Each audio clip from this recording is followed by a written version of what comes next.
أهلا بكم. مواهب جديدة تريد الانضمام لعرين الأسود.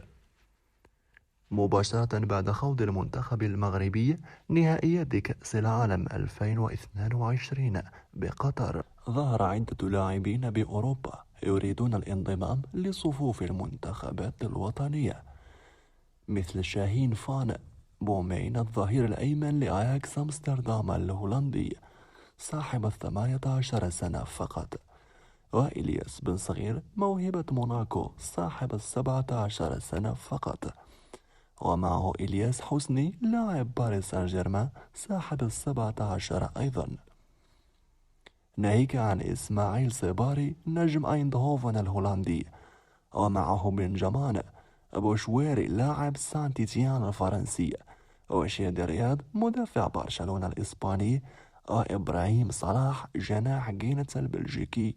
كلهم مواهب ينتظرون دورهم بفارغ الصبر من أجل دخول عرين أسود الأطلس في الفترة المقبلة، بحثا عن التألق وفرض الذات داخل المنتخب المغربي الذي أصبح ينفتح كثيرا في الآونة الأخيرة على اللاعبين المغاربة من أبناء المهجر، خصوصا بعد التألق الملفت في كأس العالم الأخيرة واحتلال المركز الرابع.